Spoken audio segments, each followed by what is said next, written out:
Out there, I have a DC encyclopedia that is next to my bedside, and every so often I flip through and I'm like, oh, wouldn't it be cool if, he came on board, or she, I don't want to say names because it's connected with something else. Don't worry, you're okay. I don't want to spoil it. So, but yeah, and then Scott will, on my other side of the bed, he'll pull up the Marvel and he'll be like, yeah, but wouldn't this be good? I'm like, put that away. He's like, you can like both. I'm like, yes, we can go both ways, but not in this house.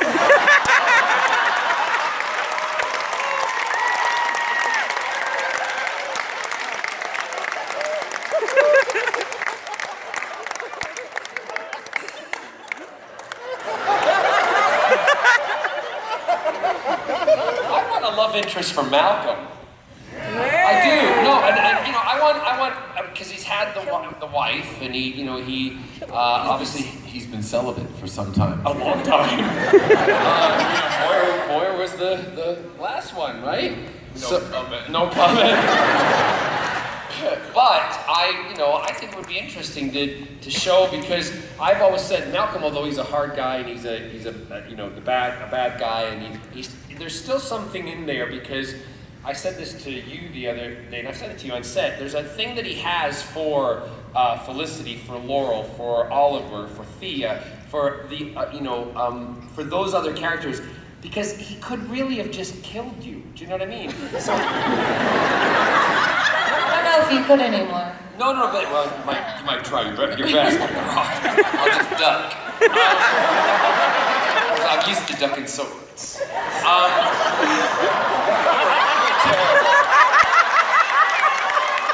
I did not mean that, you dirty birdies. But I love you for it. Because he's got a soft spot for them, and he actually, and that's what, in the last season, he wanted to help. Yep. And there's a soft, even though he would kick the crap out of them if they crossed him, he has a soft spot for all of them. So he does have a bit of emotion there that I want to see if he has a love interest. Well, in my backstory as Ra's al Ghul, we were lovers. I don't know whether you filmed that.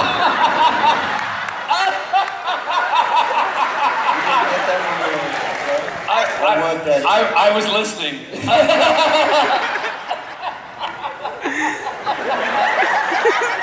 Oh my God, your jacuzzi's fabulous.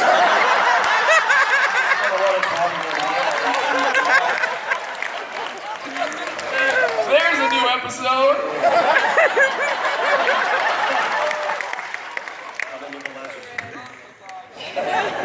That's the next question. Hi, my name's Linda. I wanted to first thank you guys. This year was really hard on me, and Harrow helped get me through it. And I just celebrated 8 years free from self-harm, so thank you guys for that.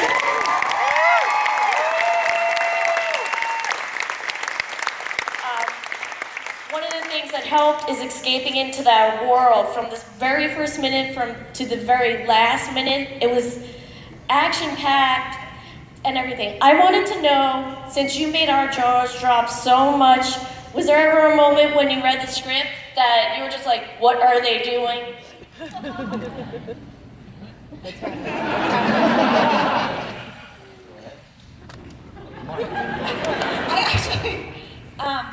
I feel like every script that I've read, I'm constantly shocked and, not concerned any longer, but it's literally like, how the hell are we gonna do this in 8-9 days of shooting a mini movie, a huge, giant episode? It really used to worry me. Like, I legitimately would be like, every script would be bigger and bigger than the previous one, and I would just be like, okay, lives for a while, but that's all good. I'm safe in Starling City. It's fine. I specifically remember in season 2 being really taken aback by just cliffhangers almost at the end of every single episode. And what happened? And in my mind, that's actually the first 6-7 episodes of season 4.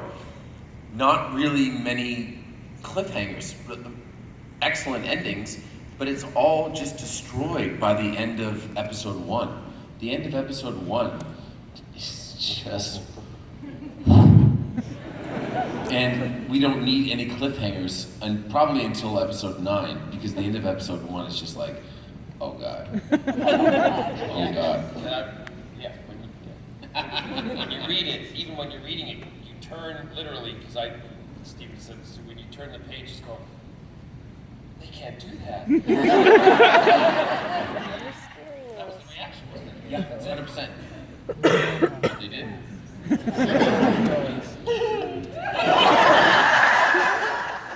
Matt, I have a question for you. What kind of training did you have to undergo to play Ra's al Ghul? With all those intense fight scenes and, you know... Like I said yesterday, I got, when I got the role, initially I wasn't doing any training. So I didn't figure I'd be taking the shirt off until they said, you know, you have a shirtless scene with Stephen. So, and I'd seen, you know, Stephen on the ads doing that sort of stuff, and I'd been drinking beer and hadn't been doing a great deal. So for me, it was just getting back in the gym and throwing around a couple of weights but whatever I was going to do, I was still going to be next to him. So at the end of it, I was like, well, I'm 43, he's in his mid-30s, and it will be.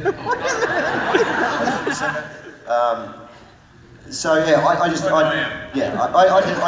jump at the gym and try and work out and get as good a shape as I could in that period of time, and then to be honest, when I saw the scene, I wasn't too disappointed. You know, I was like, well, I'm not that bad. It wasn't right, but it was so cold. It was cold. And Matt is a fantastic actor, but when we're shooting back on me, when he's doing his speech at the end of the cliff, and the camera is just on me, I know in my head that they're only going to use that footage for about 6 seconds at max. So Matt could have very well, instead of saying his entire 2-minute long speech while I'm standing there in the cold, could have just said, Oliver, I'm talking to you. And then turned around, and it would have worked out the same. Every single take, every single time, he did this speech at the same pace. And I'm dying. I was dying out there. Oh, I should have said something, brother. Just hurry up, man. we just met. Anjali? Hi, my name is Stephanie. As a fellow huge wrestling fan, it was awesome to see you get in the ring and to see a fan get to live out, obviously, something that was a childhood dream. So my question is, from any wrestler in history, what is your favorite finisher? My favorite finisher is the Jake the Snake Roberts DDT.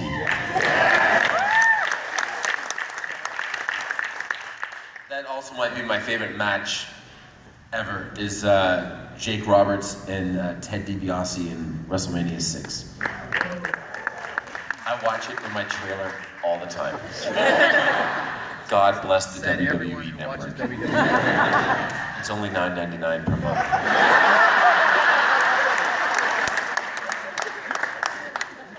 Stephanie? Before I ask my question, I want to thank John and Steven for all the support on this. What's that? We lost the microphone. It's a Rubik's Cube. Oh, yeah. And Oh yeah, no. I've never done it in that big of a crowd, Until today. Yeah. well, until yesterday. Well, until right now. Come here. Come on Bring the stage. cube up. This is awesome.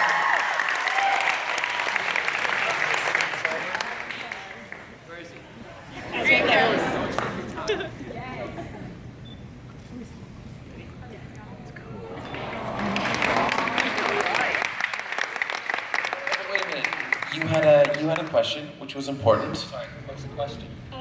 I wanted to ask If you could have one superpower, what would it be? Flying. Always flying.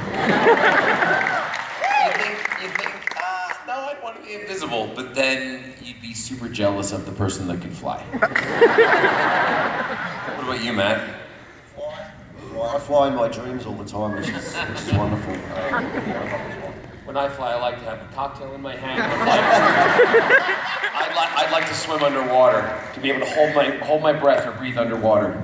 Yeah, but then I'm flying. When you crash, I can save you. That's the whole point of a superpower. You don't crash. Superman did. He died. All right. So yesterday, I don't know your name. Carter. Carter came up and told John that he could do the Rubik's Cube in quick time. Yep. And he was super disappointed in himself because it took him like 31 seconds to do it. Ready? So here's a cube, and I'm gonna twist it up, okay? No, you'll be good. You're fine. Yeah. We have to give him a few seconds to look at it. You ready? So, there it is. I'll tell you when. You tell me when you're ready. Ready? 3, 2, 1, go.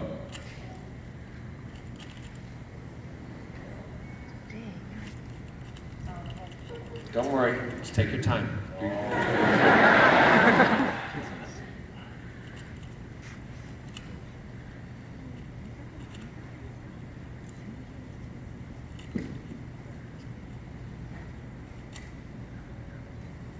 Take your time. It's okay.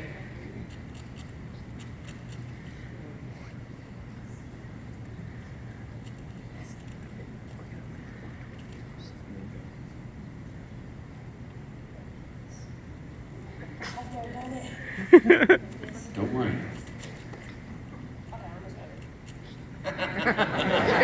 Okay, almost. Done.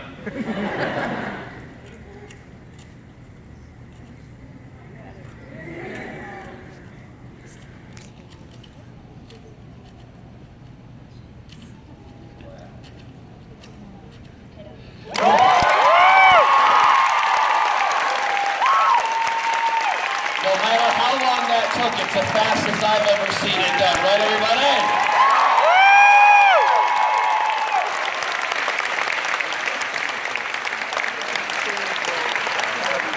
It's hurting my brain just looking at that. Oh my goodness. Angelique? My name is Corey. Stephen, I think you set yourself up for my question. Okay. We're at a panel right before this with your cousin, and he said basically his character would kick your character's ass. So how do you respond? He's trying to get on the show. Was he talking about his own show?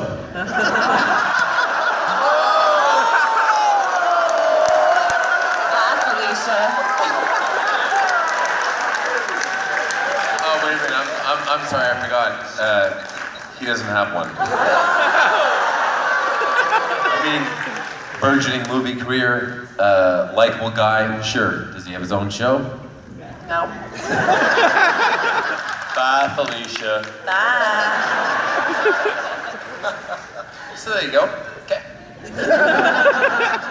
Stephanie? My question is for anyone on the panel. Are there any moments as an actor that you with the writing, saw something and thought, no, this is... Around. So there's certain things that that he says, and when they write it, they try to make me sound a little bit poetic when they write. But sometimes it doesn't have being with, writing with my sister and knowing how it's done. Sometimes it doesn't scan for me well, so they have given me the permission to change words here and there as long as the meaning is still the same. So which is also great. But there's nothing really the only one thing that when we were having lunch, Andrew and I and my husband Scott, and we were discussing the future, and they had said to me at one point, Andrew said, we read about the future of Malcolm. We said, we're thinking about making Malcolm, to Oliver's dad. And I went, no, that's like too Darth Vader. No, and then my husband Scott went, as he's eating his Caesar salad, Scott was really laid back. He's like, no, it's not a good idea. What about Thea, your daughter? like, honey, you don't even watch the show with me. He's like, I do. And Andrew was like, to Greg, and he's like, Thea, Malcolm's daughter, and it was like, brilliant! So in a later episode, to say thank you to Scott, they wrote in a character of Dr. Sheridan Gill. I don't know if you know that, yeah? Dr. Sheridan Gill, and that's Scott's real name, Sheridan, and so he was one of the doctors. So yeah, so those things kind of happen, and we do, I know Stephen gives an incredible amount of, like for instance today, spewing all that stuff out. He'll go back and he'll say, that was a good idea, and it can happen. I usually read a version of the script that is before the production draft, and Mark Guggenheim usually sends it to me, and I will read it immediately, and then I will have, probably for any given script, like 10 or 15 notes, ideas, not necessarily pertaining to Oliver's character, just pertaining to the entire story. And the best thing that I can say about our creative team is that they usually get implemented in some way, shape, or form. It's a really collaborative process, and you know, at the end of the day, whatever comes out on screen, like there have been major moments in the show that, you know, you'd like to think that the writer's room hatches 23 episodes and we say every line word for word, but in reality, you know, there have been major moments on the show that have happened based on suggestions between actors. Like Katie, our scene in the hallway in season 2, you know, there's a line that, you know, I say, you know, I've loved you for, you know, half my life, but I'm done running after you.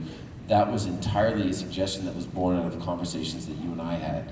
And that ended up being, I think, the signature line of that, or the signature moment of that scene, not in the original script. So, it happened, yeah, it definitely, I have to say it happens, especially even actually this season.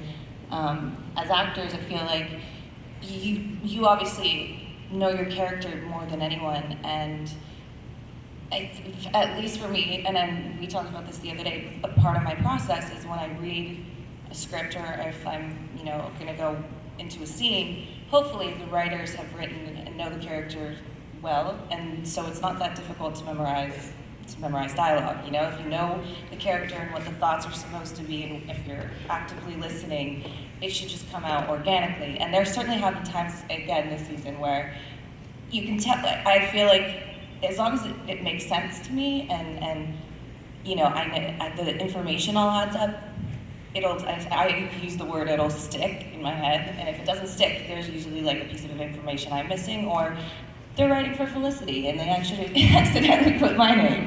Like, so, but it certainly has happened in this season. I've been like, you know, I've said something, and they're like, you know what, make it like, they trust us, and they let us, you know, be a part of the creative process. I totally bumped this year when they made episode 7 a musical episode. I'm kidding. Good. But he can sing. Very well. One thing I don't know if you noticed with Stephen, and he's got a photographic memory. Yes. And when we'll be working together, and you know, we all have moments where we go up on lines and we dry, right? And I've been in a situation where I've said something like, for instance, to Steve, I'll say, Oliver, you will be coming to Nanda Parbat, and we will be going in the plane. And he'll go, that's not your line. He has a photographic memory that he can recall. So when you have a line problem, you're like, what was my line, Stephen? I'm a little Rain Man when it comes to, like someone pick a scene. Pick a scene. This is so crazy. Yeah, right there with your hand up. Yeah, pick a scene. No, but pick a scene, like a specific scene. You pick a scene.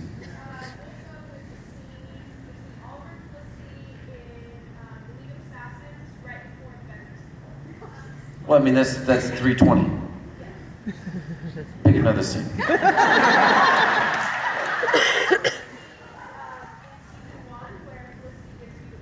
Season 1 where Season 1 where she gives me the book, that's the last scene of 112.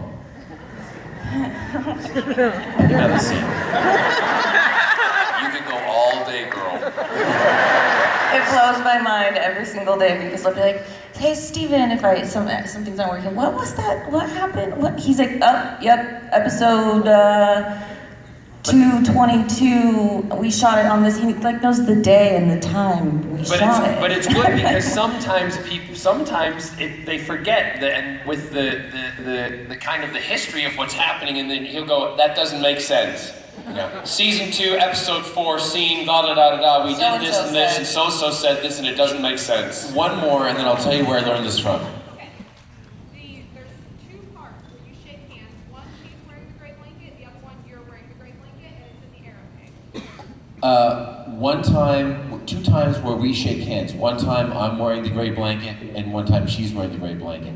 That's 1:15 and 2:06. Oh, wait a minute, I'm sorry.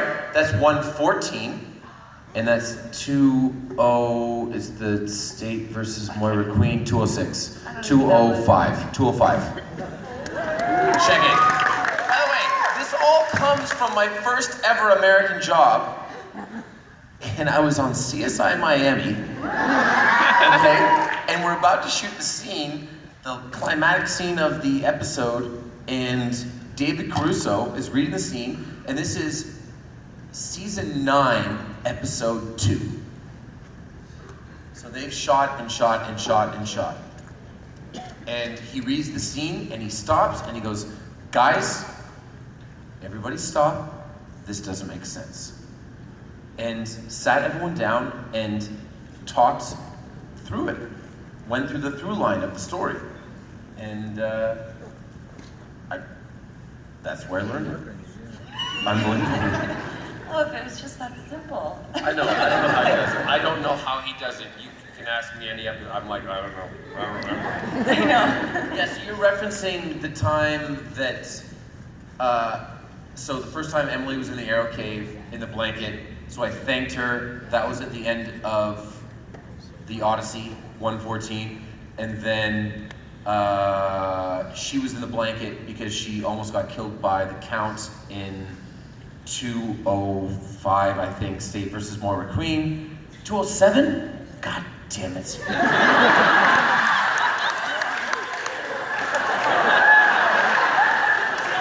He had you and he was gonna hurt you and there was no choice to make. He is Oliver Queen. Sadly, we are out of time. Please join me in thanking our guest, Stephen Amell. Sorry.